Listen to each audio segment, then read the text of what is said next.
हम्म। तो नमस्ते कमलेश जी। अ, हम गपोड़िए आपका स्वागत करते हैं। और किसी कारणवश निशु आज हमें नहीं ज्वाइन कर पाएगी। पर वो बिल्कुल हमारी बात को लाइव के बाद में सुनेगी और फिर आपसे अपने विचार भी साझा करेगी। तो मैं सबसे पहले शुरू करने से पहले आपके बारे में थोड़ा सा अपने साथियों को बताना चाहती हूँ।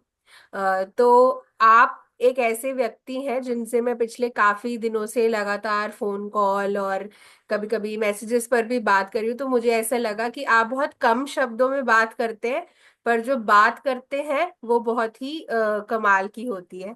और आप जो है फिलहाल शिक्षा की बुनियादी नींव को मजबूत बनाने के प्रति काफी लंबे समय से प्रतिबद्ध हैं। शिक्षक पेशावर विकास, बाल साहित्य, स्कूली पुस्तकालयों, प्रारंभिक भाषा और साक्षरता जैसे विषयों पर आपकी गहरी रुचि और विशेषज्ञता भी है। आपने बहुत सारी लाइब्रेरियों के साथ काम किया है। यहाँ तक कि आपने शिक्षकों को भी पठन के साथ जोड़े रखने में काफी महत्वपूर्ण भूमिका निभाई है और अभी भी आप निभाते चले आ रहे हैं। वर्तमान में आप अजीम प्रेम जी फाउंडेशन, उधम सिंह नगर में शिक्षा के क्षेत्र में अपना उल्लेखनीय योगदान दे रहे हैं। तो आपका बहुत बहुत स्वागत है कमलेश जी। और अगर आप कुछ कहना चाहते हैं तो आप कह सकते हैं और फिर हम आगे बढ़ेंगे। शुक्रिया प्रीति। तो आपने गपोड़िए पे बातचीत करने का ये मौका निकाला है, तो आपका बहुत बहुत शुक्रिया। और आपने अनुभव साझा करने का मौका दिया है, तो इसके लिए आपका बहुत बहुत धन्यवाद। हम लोग आगे बहुत। बातचीत। तो हम शुरू करते हैं। तो मुझे आपके बचपन के बारे में जानने के लिए मैं बहुत इच्छुक इच्छुक हूँ। तो आप अपने बचपन में आपको आपके स्कूल और आपकी शिक्षा से जुड़ी कौन सी ऐसी यादें हैं जो आपको सबसे ज्यादा प्रभावित करती है आज तक? जी। तो देखिए, मूलतः तो मैं ऐसे उत्तराखंड का रहने वाला हूँ, लेकिन मेरा पैदाइश और बचपन सब यूपी में ही बीता है। तो यूपी में एक जिला पड़ता है सीतापुर। तो वहाँ का एक छोटा सा कस्बा है हरगांव। तो हमारे फादर वहाँ पे शुगर फैक्ट्री में काम करते थे और हम लोग कॉलोनी में रहते थे। तो वहाँ पे उस समय ये मतलब 80 के दशक में, 80 के दशक में काफी मतलब ये पत्रिकाएं पत्रिकाएं किताबें किताबें पढ़ने का, क्योंकि और तो मतलब जो साधन कोई होता नहीं था, तो आप यही किताबें पत्रिकाएं सब पढ़ते थे। आस पड़ोस में भी लोग पढ़ते थे।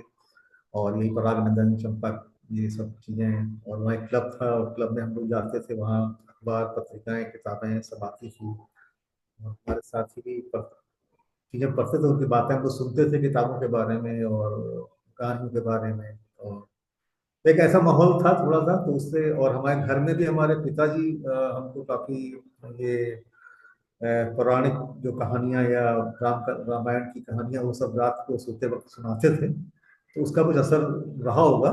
तो उस समय काफी, और गर्मियों की छुट्टियों में खास करके काफी अपने साथियों के साथ किताबों का लेन देन करना चलता रहता था उसमें। और उसी दौरान हमारी काफी शुरुआत से ही रुचि बनी।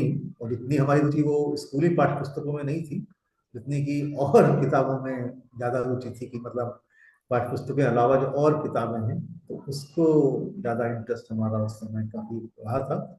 और हमारे स्कूल कॉलेजों के दिनों में जो हमको एक शिक्षक पढ़ाते थे 11वीं 12वीं में, इंग्लिश।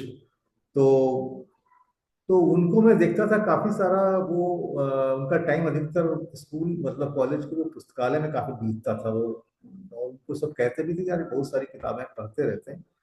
तो मैं सोचता था कि यार ये तब अब ये नौकरी पा चुके हैं, तो अभी क्यों पढ़ रहे हैं मतलब अब तो इनको नौकरी वोकरी मिल गई है।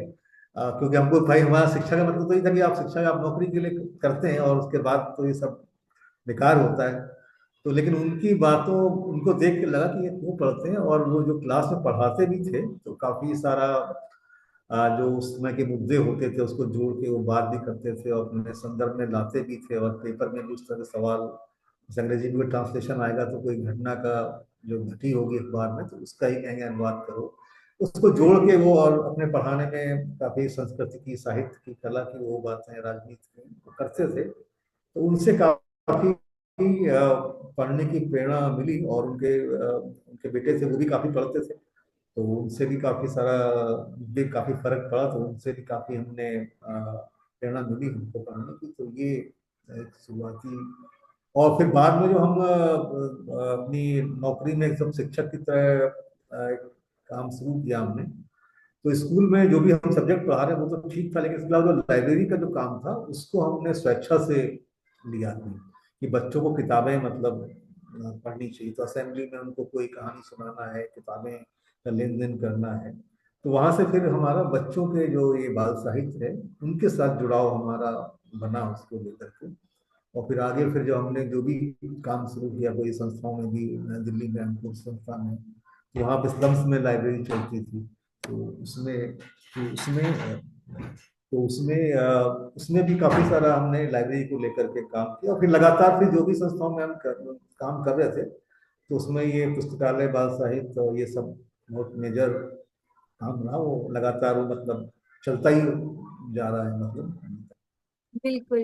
तो आपने अभी अभी साझा किया कि आपने किस तरीके से आपको कुछ जरूरत लगी कि लाइब्रेरी पुस्तकालय में बच्चों के साथ बाल साहित्य पर काम करने की जरूरत है। तो अगर आप हमें थोड़ा और बता पाएं कि उस समय जिस समय आपने ये कार्य शुरू किया, किस किस तरीके की कठिनाइयां थी, कि क्या क्यों आपको लगा कि लाइब्रेरी या फिर बच्चों के बाल साहित्य पर ज्यादा ध्यान देने की जरूरत है। जी। तो देखिए, शुरुआत में तो जहाँ जिस स्कूल में मैंने काम शुरू किया, तो थोड़ा उस स्कूल में एक खुलापन था वहाँ पे। तो मतलब वो थोड़ा सा बंद स्कूल नहीं था। तो जहाँ पे हमने काम किया तो थोड़ा सा वो नया स्कूल के बारे में सोचते थे कि वो स्कूल राजस्थान में थी, ये बाली में, पाली डिस्ट्रिक्ट में पड़ता है। एक प्राइवेट इंडिया जो फर्म है दिल्ली में, तो उनका स्कूल था। तो वहाँ पे वो शिक्षा में कुछ चाहते थे, कुछ नया हो, मतलब खाली वो रटंत विद्या नहीं हो।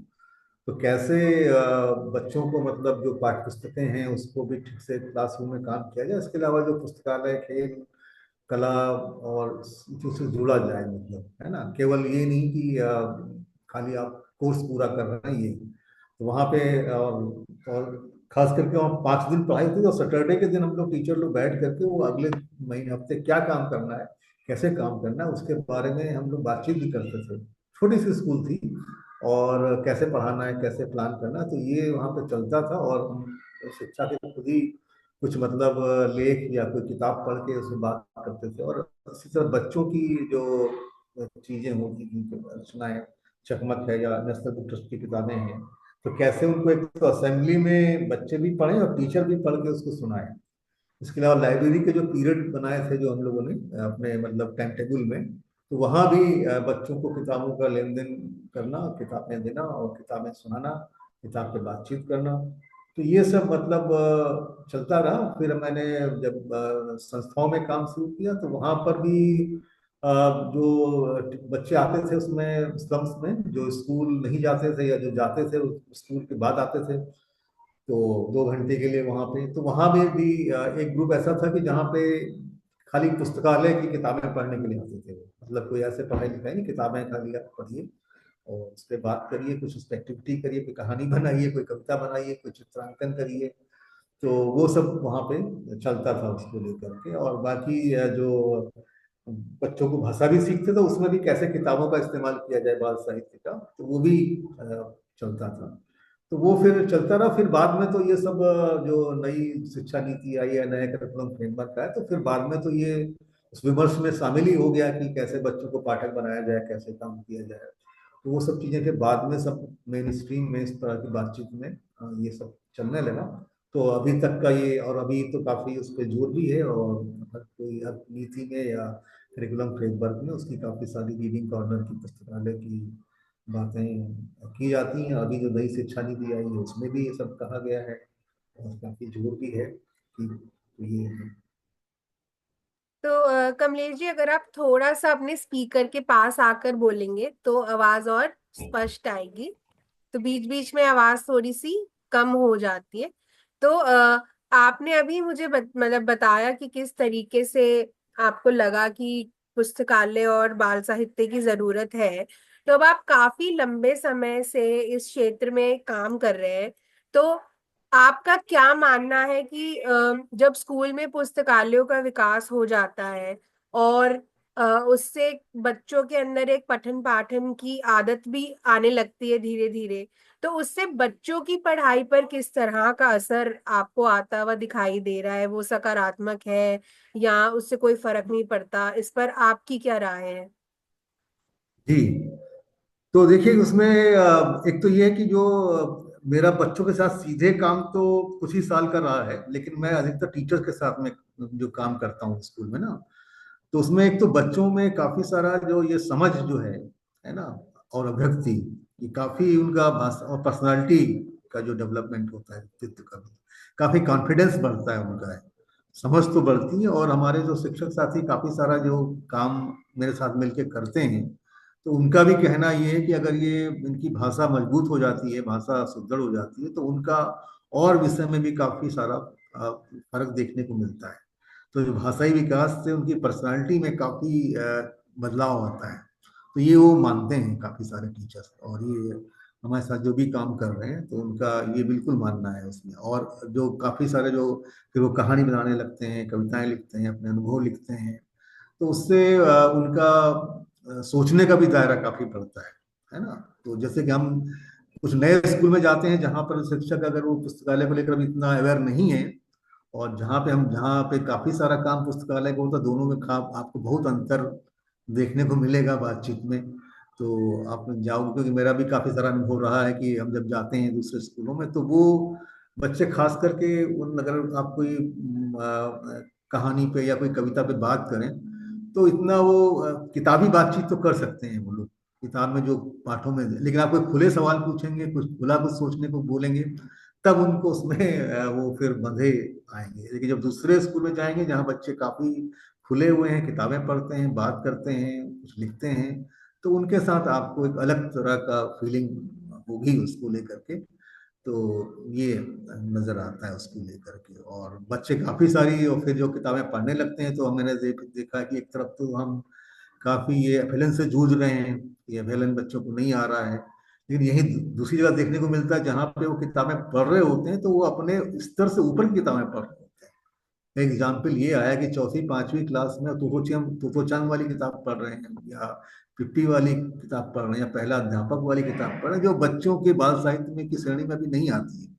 तो वो भी है। तो कहीं हम एफएलएन में जूझ रहे हैं और कहीं पे ये भी है, तो ऐसा कैसे हो रहा है?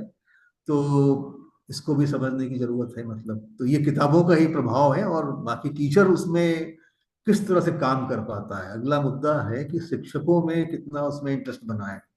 अगर शिक्षक उसको ठीक से कर पाते हैं, अगर खाली वो लेन देन तक रहता है, तो ज्यादा प्रभाव नहीं पड़ेगा।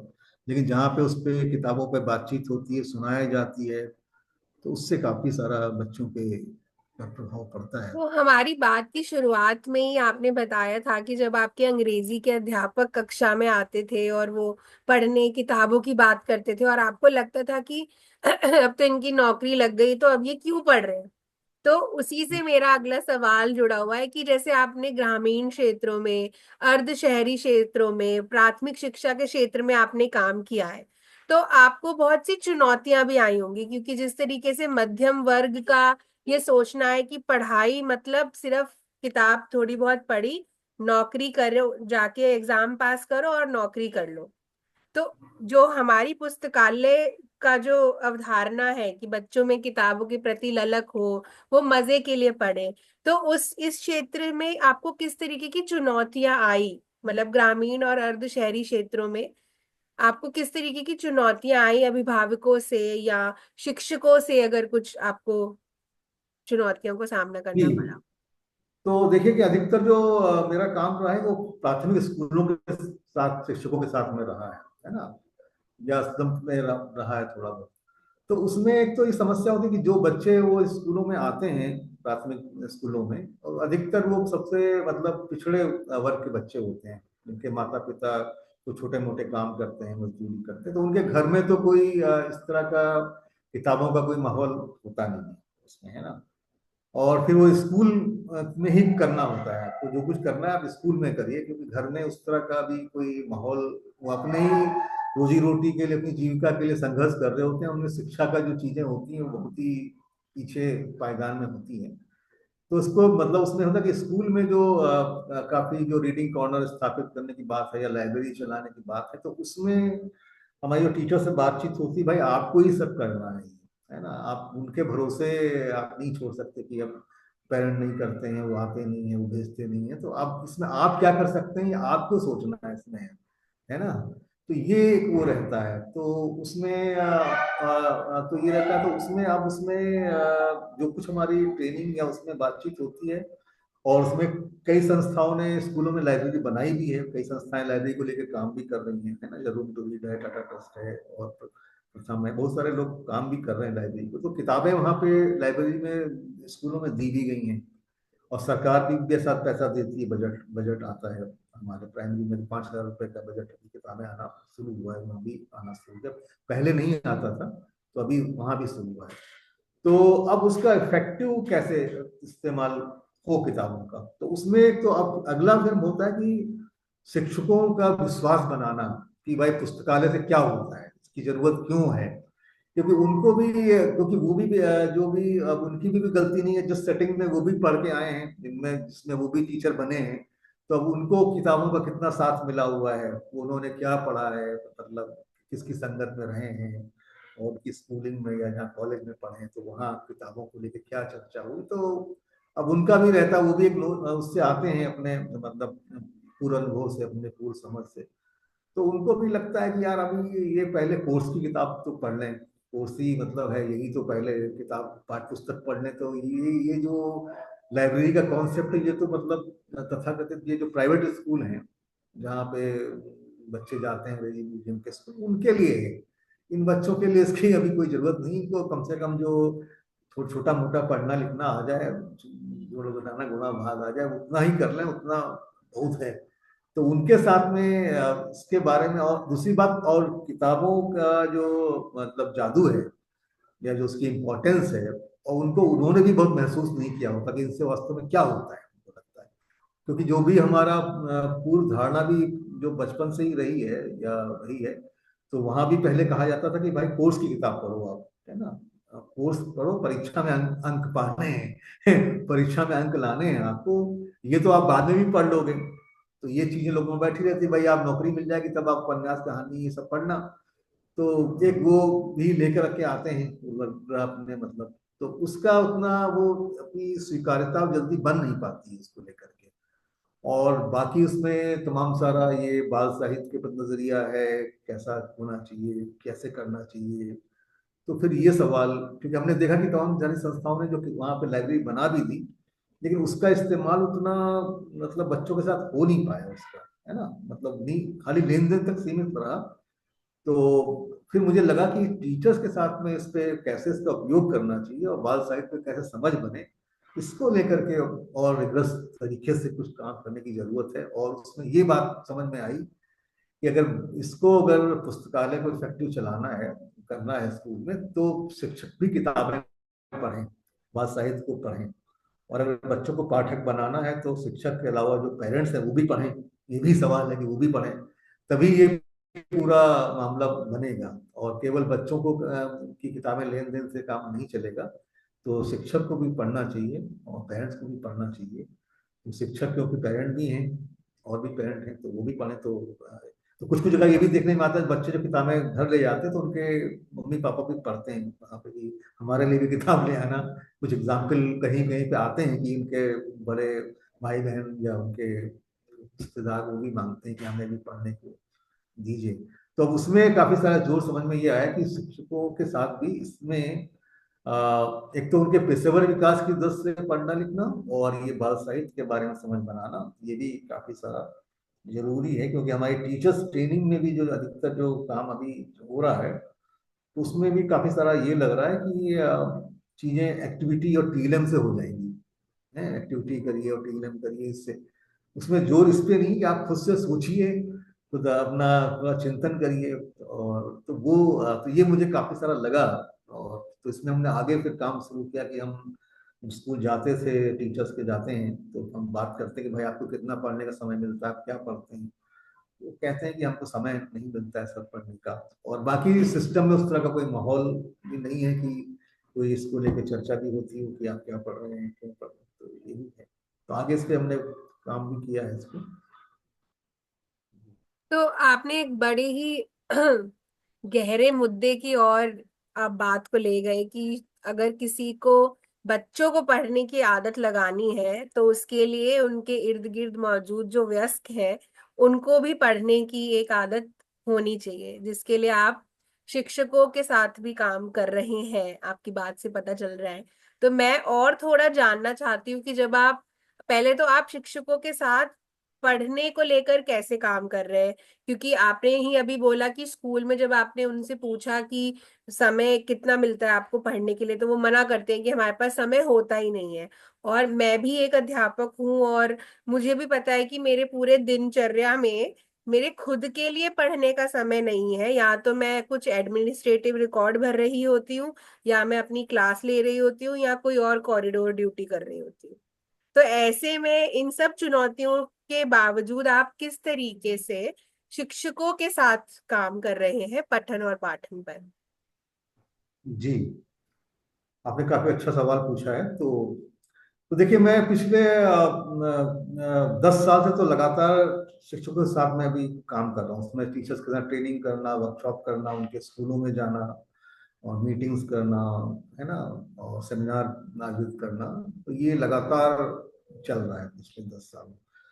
तो उसमें क्या हुआ कि जब हम शिक्षकों से बात करते थे ट्रेनिंग में, तो ट्रेनिंग में भी लगता था कि यार जो हम लोग बात कर रहे हैं भाषा सिखाने के बारे में, या लिटरेसी के बारे में, या भाषा साहित्य के बारे में, तो ये बातें 5 दिन की ट्रेनिंग में आके समाप्त हो जाती हैं, आगे तो कुछ होता नहीं है इसमें। तो भाई अगर आपको ये कुछ अगर नया दृष्टिकोण बनाना है कि बच्चे कैसे पढ़ना सीखते हैं, कैसे लिखना सीखते हैं, तो आपको कुछ चीजें पढ़नी पड़ेंगी। आपको बिना पढ़े तो ऐसे नहीं आएगा। आपको भाई ये बातें कहीं जा रही तो इसके पीछे कोई समझ होगी, कोई सिद्धांत होगा, कोई कहीं से विचार आए होंगे। तो उन विचारों को आपको पढ़ने की जरूरत है, समझने की जरूरत है। तो खाली ये ट्रेनिंग, 5 दिन के ट्रेनिंग वाला मामला, वर्कशॉप का मामला नहीं है। एक तो उसमें कुछ कंटिन्यूअस मामला होना चाहिए, और शिक्षक को खुद भी उन चीजों को, मुद्दों को पढ़ना चाहिए। तो ये और दूसरी तरफ काफी सारा जो सरकार की ट्रेनिंग से जो नोशन उभर के ये आता है कि अभी जो पिछले देखने को मिला है कि उसमें लग रहा है कि टीएलएम और गतिविधि से सब हो जाता है ना।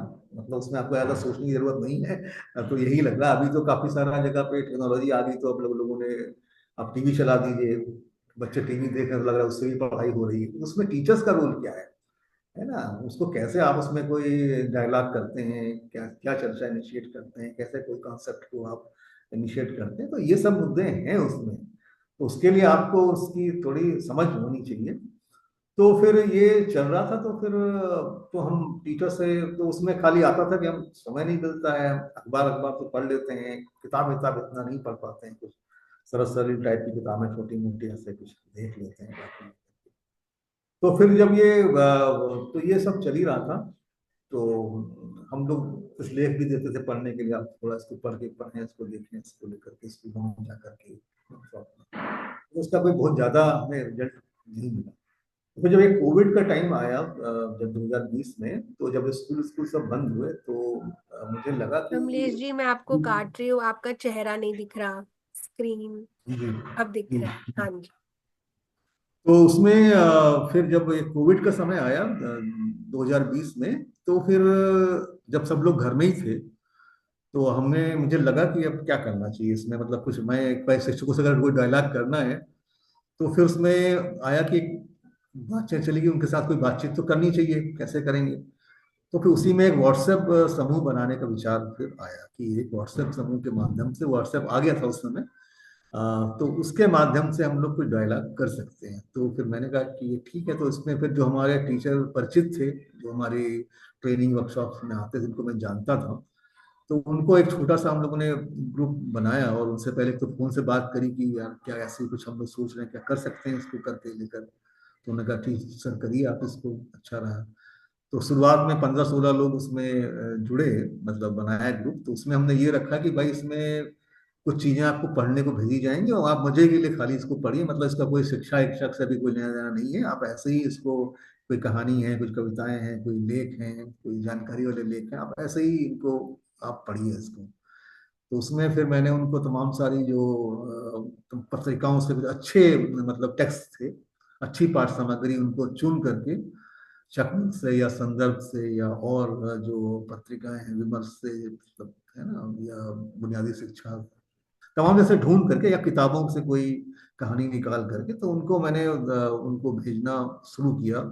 और वो कुछ तो पहले 2-3 महीने तो लगातार डेली ही चला कि रोज रोज ही एक लेख भेजा जा रहा है, और उसमें बहुत डिफरेंट आयाम, कोई बहुत अच्छी कविता है, कोई कोई बहुत अच्छा लेख है, तो टीचर्स को उसमें लगा कि यार ऐसा तो हमने कोई पढ़ा ही नहीं, या इस तरह का भी कोई आलू के बारे में कोई लेख है या कोई गाय के बारे में कोई लेख है, तो ऐसी चीजें तो हमने कभी पढ़ी नहीं, आप जीवन में नहीं पढ़ी हमने, क्योंकि उनको कोई, तो उनको लगा कि, और उसमें ये भी बात रखी गई कि इस भाई इसको पढ़िए और इसमें आपको कैसा लग रहा है उसको एक रिस्पॉन्स भी लिखिए उसको, मतलब जो भी आपको अच्छा लगा है, जो समझ में आपको आया, और फिर हम वीकली कॉल भी करेंगे इसमें, तो वो भी रखा गया कि वीकली डायलॉग भी होगा, इसमें बातचीत भी होगी, तो उसमें आप पढ़ के कुछ लिखिए भी आपको। तो उनको फिर ये उसमें ये सिलसिला चालू हुआ, तो उसमें काफी सारी चीजें उनको लगातार तमाम सारे विषयों की, इतिहास, विज्ञान, शिक्षण शास्त्र, शिक्षा क्या है, मूल्यांकन, और तमाम सारी यात्रा वृत्तांत, संस्मरण, डायरी, टीचर की डायरी, तमाम सारी चीजें, किताबों के कोई अंश, तो बहुत सारी चीजें पढ़ी, तो उसमें फिर तो उस पे जब लगातार वीकली कॉल बात होने लगी तो उनको लगा कि जैसे मैं पढ़ रहा हूँ तो वैसे ये तो नहीं पढ़ रहे हैं, इनको तो दूसरी चीज समझ में आ रही है, मुझे कोई दूसरा चीज समझ में आ रही है, और जो बातचीत हो रही तो कुछ और ही उसमें समझ में आ रहा है, कुछ और हो रहा है, मतलब ये कुछ लेख कुछ और ही कह रहा है, या कोई कहानी कुछ और ही कह रही है, या कविता कुछ और ही बात कर रही है।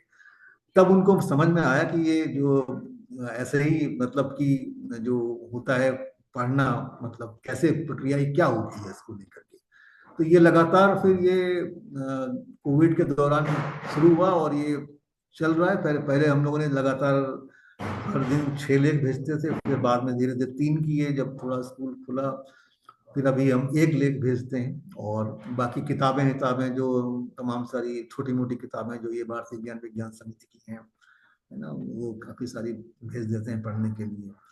तो उसमें उन्होंने काफी, मेरे ख्याल से वो करीब 300-400 लेख तो पढ़ चुके होंगे अभी तक का, वो लोग काफी सारी चीजें है ना, तो तो उसमें वो करते हैं जी। कहिए कहिए, सॉरी, मैंने आपको काट दिया। तो उसमें बातचीत होती है, उसको फिर पढ़ते हैं, तो उसी में फिर बाल साहित्य के भी चीजें फिर शुरू हुई।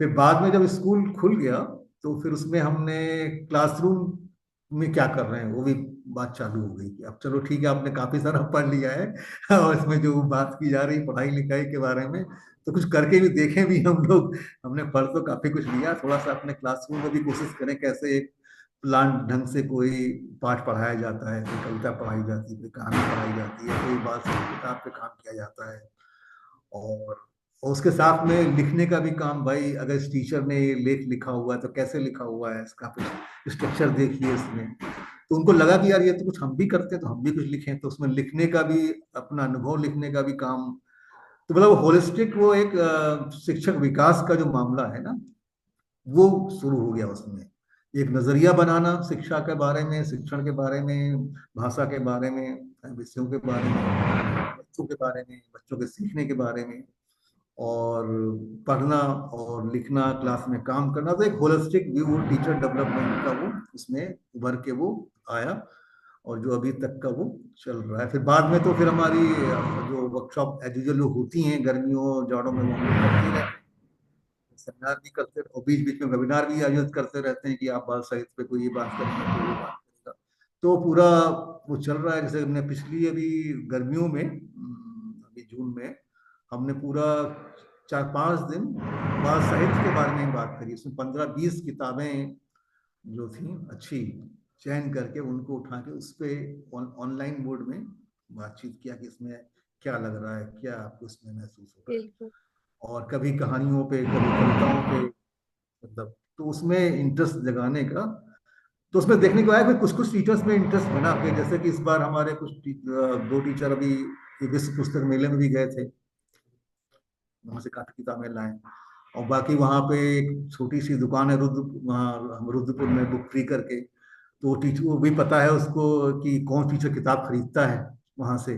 तो वहां से भी कुछ लोगों ने किताबें, तो ऐसा कुछ एक माहौल बनाने की कोशिश मतलब चल रही है, उसमें निरंतर काम चल रहा है। और उसमें ये मुद्दा काफी है कि हमें पढ़ना है, और किताबें हमको भी पढ़ना, तभी हम ठीक से काम कर पाएंगे। उसका मैसेज यही है कि आप किताबें पढ़ें, क्योंकि उसमें किताबों को सुनाना, किताबों पर चर्चा करना, क्या चर्चा करेंगे उसके लिए सवाल सही बनाना, और क्या एक्टिविटी हो सकती है, तो ये सब उसमें चीजें होती रहती हैं। और कभी कभी बाहर से भी कोई आके वेबिनार में कोई बात करता रहता है बाल साहित्य के बारे में, उससे जुड़े मुद्दे के बारे हम्म। में, तो बाहर से भी कोई करता रहता। तो ये पूरा अभी चल रहा है चल रहा है। काम। तो मुझे ये सुनकर दो सवाल मेरे मन में आ रहे हैं, और उसके अलावा और बहुत सारे हैं, पर समय मुझे दिखा रहा है कि हमारे पास 7 मिनट है। और तो पहला तो ये कि जो आपका व्हाट्सएप ग्रुप अभी चल रहा है, उसमें कोई और नए टीचर्स भी जुड़ रहे हैं? मतलब वो जो सरकारी स्कूलों में नहीं है, जैसे मैं एक प्राइवेट स्कूल में काम करती हूँ, तो क्या मेरे जैसे टीचर्स भी उसमें जुड़ सकते हैं? पहला सवाल तो ये, अगर जुड़ सकते हैं तो कैसे जुड़ सकते हैं, उसके बारे में अगर आप बता पाए हमें। दूसरा सवाल, आप बहुत सारा काम कर रहे हैं, स्कूल, लाइब्रेरी, बाल साहित्य से जुड़ा हुआ, और आपका एक परिवार भी है, तो आप इन दोनों जो जगहें हैं उनके बीच में संतुलन कैसे बनाते हैं? मतलब जैसे आप बोल रहे हैं कि आप व्हाट्सएप पर ग्रुप चला रहे हैं, तो वो आपके प्रोफेशनल समय से अलग, इत्र हटके आप उसके अंदर अपना पर्सनल टाइम भी शायद दे रहे होंगे। तो दोनों ही जो जगहें हैं उनको कैसे आप मैनेज करके अच्छे से काम कर पा रहे हैं? मतलब वर्क लाइफ बैलेंस के बारे में आपका, मैं आपके विचार सुनना चाह रही जी, तो देखिए इसमें एक तो ये कि जो व्हाट्सएप ग्रुप में टीचर्स लोग तो जुड़ते रहते हैं उसमें ना, उसमें करीब संख्या तो उसमें है 60-70 टीचरों की, लेकिन उसमें लग के काम करना है स्कूलों में और रेगुलर वो कर पाना, तो वो कम ही लोग करते हैं, वो 20-22 लोग ही करते हैं, है ना। क्योंकि ये लोगों को टाइम नहीं मिलता है, या लोगों को अभी, क्योंकि इसमें होता क्या कि आपको फिर क्लास में मेहनत भी करनी पड़ती है, काम करना पड़ता है कुछ, तभी मतलब। तो कुछ लोग खाली इसमें पढ़ लेते हैं, कुछ लोगों का काम देखते हैं कि कोई कोई टीचर अपने स्कूल में कैसे काम कर रहा है, कोई किताब कैसे सुना रहा है, या उसके बच्चों ने क्या कहानियां लिखी हैं, तो वो कुछ वीडियो अपने भेजते हैं, कुछ बच्चों का काम भेजते हैं, तो दूसरा टीचर देखता। तो एक तो उससे फायदा ये हुआ कि शिक्षकों में दूसरे शिक्षकों को के साथ एक बात करने का, एक ग्रुप लर्निंग का, एक उनको एक पीयर ग्रुप अपना एक माहौल मिल गया, मतलब जिले में, मतलब।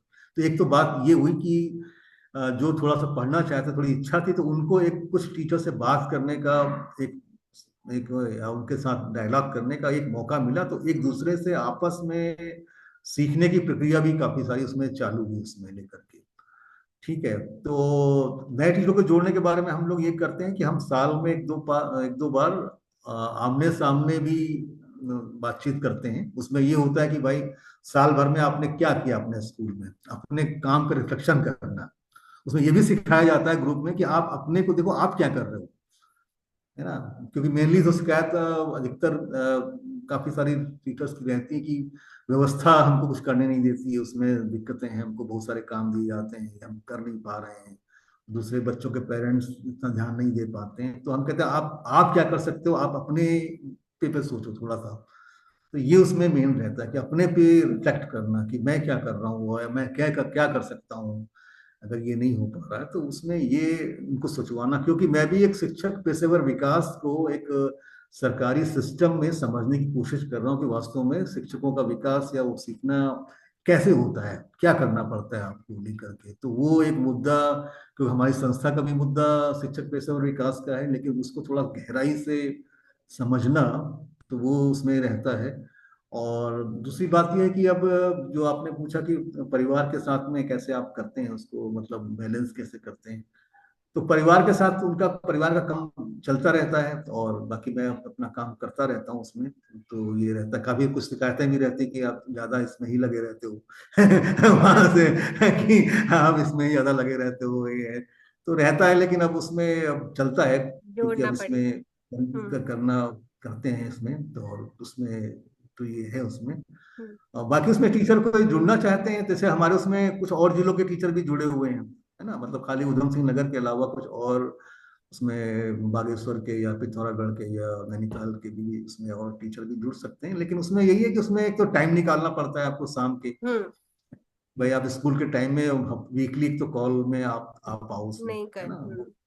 तो वो एक तो टाइम निकालो, तो उसमें अब जो लोग समय निकाल पाते हैं वो तो आते हैं उसमें। अब जो नहीं निकाल, कोई कभी कभी आ पाता है, कोई रेगुलर आता है, तो तो उसमें सब अगर आप हमारे चलते। साथ, हाँ मतलब अगर आप हमारे साथ वो बता मतलब शेयर कर दें इस कॉल के बाद, इस रिकॉर्डिंग के बाद में, कि कैसे अगर कोई शिक्षक जुड़ना चाहे तो जुड़ सकता है, ताकि अगर कोई हम्म, हमसे पूछे इस बात को सुनने के बाद कि हम कैसे अप्रोच करें, तो हम्म, हमारे पास भी एक जरिया हो, अगर ये पॉसिबिलिटी है तो। इसी के साथ अभी हमारी बहुत सारी बातें बची हैं, पर आज क्योंकि निशु नहीं है और हमारे पास एक सीमित समय था, तो अगले 2 मिनट में हमारी कॉल जो है वो बंद हो जाएगी। इससे पहले मैं आपको शुक्रिया कहना चाहती हूँ।